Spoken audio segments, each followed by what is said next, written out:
We have at work we use this program called NPass. It's like a password manager, and it can actually generate passwords that are like really safe and like so many characters long. It's actually, I think it had actually been proven like the whole methodology of making you change your password every so often is actually less safe because every time that it comes up, nobody wants to think up a whole new password. They just want to like append a letter or a number or something or a character on there. And that just means that if a hacker or somebody who got a dump of passwords had your old password, they just have so much more a kind of a general baseline to guess what it's going to be the next time. Um, and especially if they get like, two different points of data, then it's like, oh, okay, cool. Well, here's what your password was this time, and here's what it is this time. And now I can algorithmically, procedurally generate your likely next password and probably get it right. And that takes a lot less time than trying to brute force like the entire password, for example. Whereas if you have an entirely random string of completely inconsequential numbers, letters, and symbols, you are just, there's nothing to go on. You're just you've got a safer password. At which point, that's not a password. That's a pass thing. But nah, it's I don't write down anything. Um, just because of it's not really a good practice either. Yeah. So it's but that's kind of that's that. But anyway, yeah. I'm sure that if people want to get into my computer after I die, I mean that's a whole other thing. It's just like God, well, I don't even know. Like maybe by the time I die, I'll have a computer like implanted in my mind. Like I mean, maybe they won't have to try so hard. Like, oh, okay, we got the corner report. We've got the back door into his mind computer. It's some cool. Yeah, you Uh, never know. You never know with this technology nowadays. It seems like every time they come out with something new and it's like, whoa, that can happen. It's like, yep, that can happen. So it's Elon Musk's Neuralink. I think that they called the prototype so far or whatever. He wants to get people like turn them into androids, stuff like that.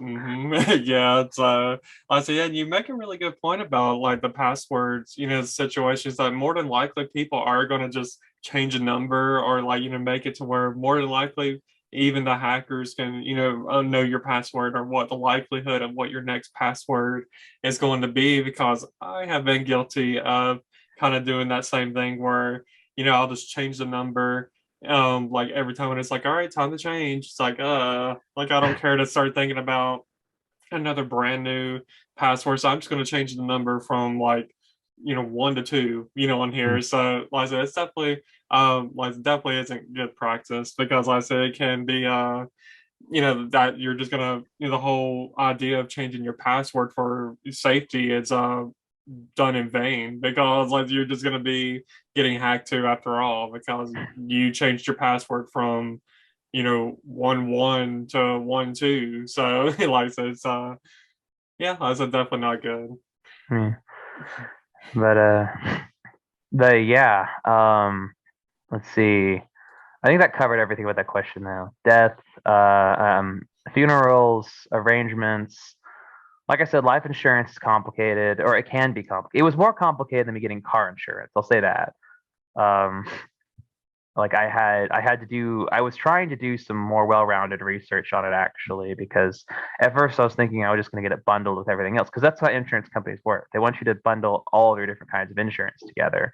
And I was like, well, I got renter's insurance and I had it through this one company, and I got homeowners insurance and I got car insurance and insurance. It just I I didn't see any reason why I shouldn't get life insurance with a company. And then you realize what it really is, and why obviously these people don't care about your life and assets. It's about the growth of money, and how these funds that you are putting in are grown and invested in private and public funds, and it becomes a whole like stock market thing, and about how your money actually grows in value. And because like a lot of people talk about apparently, and then how they kind of market it to you whenever they first come to you and they talk about like this life insurance pitch, like, oh, why do I, fresh out of college, young and relatively healthy, need life insurance? And they're like, well, it's actually an investment. And like after you paid through your term, depending on if you got term or life policy, you can like actually sell it at the end if you've already finished paying it off or something.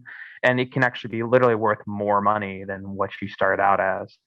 But anyways, that's a whole thing about life insurance, which I had to learn some about, and it was confusing.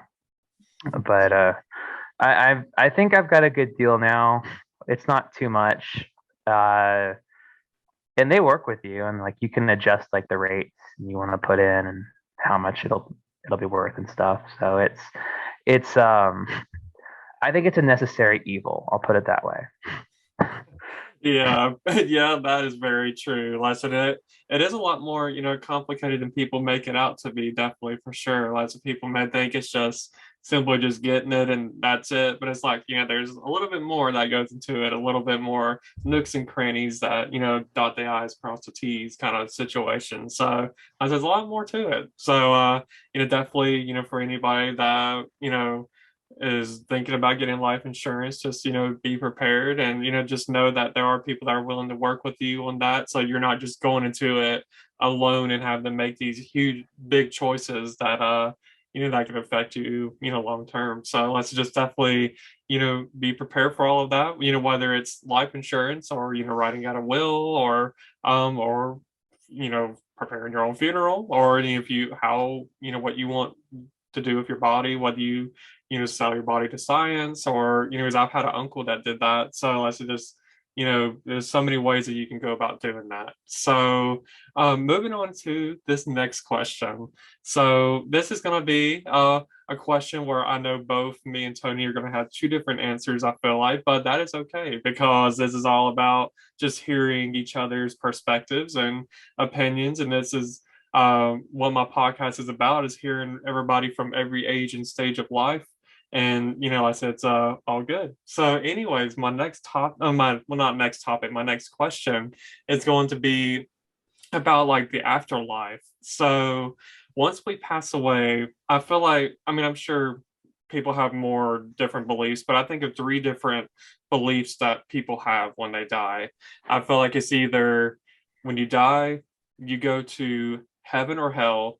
And then I feel like then there's more into that. Like I know with Catholicism, there's like the idea of purgatory, but I won't get into that right now. But or there are some people that think when you pass away that you reincarnate into something, or someone else, or something like that. I'm not sure about that whole process. Or there is the whole idea of when you pass away, you just cease to exist, and that's it. Like you're dead. There's nothing else after that.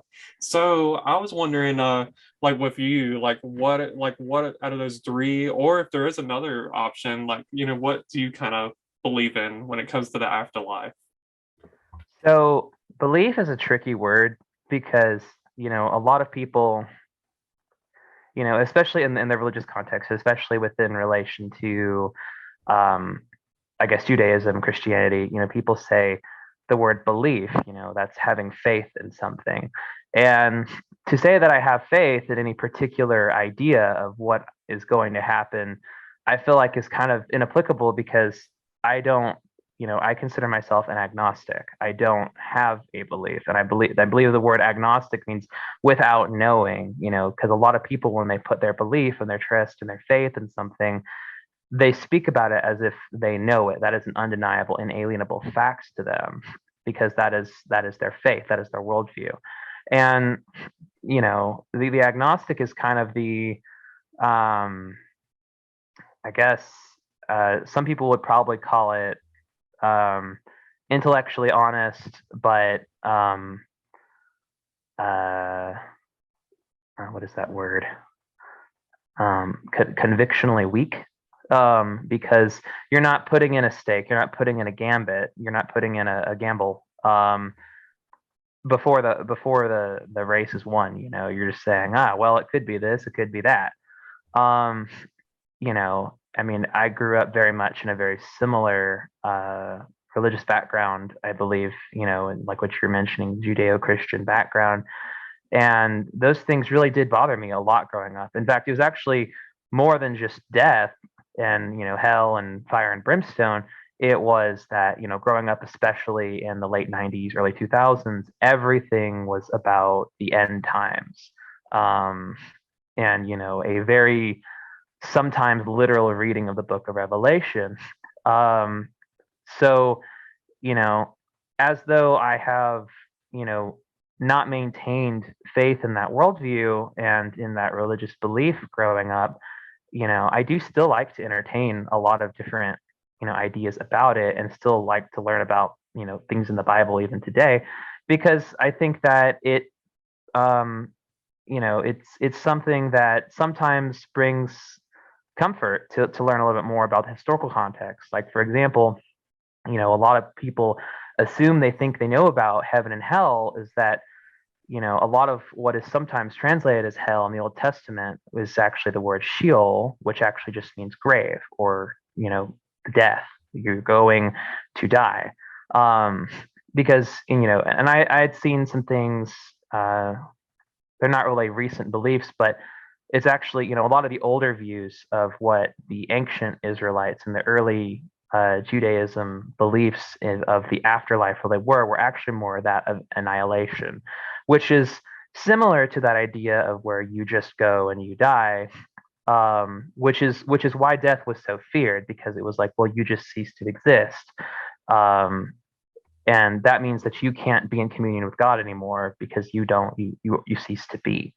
Um, and in fact, this may sound controversial, but you know, technically speaking, at the time of Jesus Christ, it wouldn't have been a prominent Jewish belief to even believe in the idea of an eternal damnation and in hell. It would have been it would have been more closer in line with that annihilation, except it was slightly different. The idea was that, the life that was breathed into the dirt, into the dust, into what made human living, their soul, that breath of life, um, that is what the soul was. And so whenever, Jesus says, your both your body and your soul can be destroyed in hell, in those specific verses which have been modernly translated as hell, the word he was referring to was actually Gehenna, which is a physical place outside the walls of Jerusalem, which was a place that had historically been associated with child sacrifice. So it wasn't really an eternal fiery burning pit of sulfur, which is, I think, mentioned in the book of Revelation. It was actually a real physical place where, look, it was actually considered worse to be cremated upon your death, because you would no longer have a body, because you would no, and you could therefore, you would cease to exist. You would be wiped from everything. And the idea at the time would be that, upon God coming back and having, the uh, the return to, the New Jerusalem, the reestablishment of God ruling over the earth, that that everybody, believers or not, would rise up again, and that those who were not, what was it? Those who did not, those who were not saved, basically, would be wiped from existence, and then those who were would then live out the rest of their life on earth in the New Jerusalem, that the earth would be restored. So that was kind of, as I understand it, and I learned this much later than, as a child, whenever I was growing up with the fire and brimstone stuff, was that, at the time that Jesus and, the ancient Judaistic beliefs were a lot more aligned with, you know, something very different than what I was taught. That is still not very, I don't think it's very popular, even today, because, it kind of spiraled. A lot of the beliefs and what we have in, the Greek word that would later be incorporated into the New Testament text, Hades, came from the Greek philosophers, which, were a lot of, we had a lot of Greek contributions to the later forms of Christendom in like several decades after Jesus Christ. In fact, you have, you had this whole idea of this eternal punishment and damnation, or I think what they had in the Greek ideology was something more along the lines of that you had the underworld, and then you took the idea of, again, Gehenna and the fire, and the eternal death, which was just an ultimate end to things. And then you combine those and instead got suffering and fire, and you put them together, and now you have this eternal lake of fire, which is what most Christians these days consider or constitute as hell.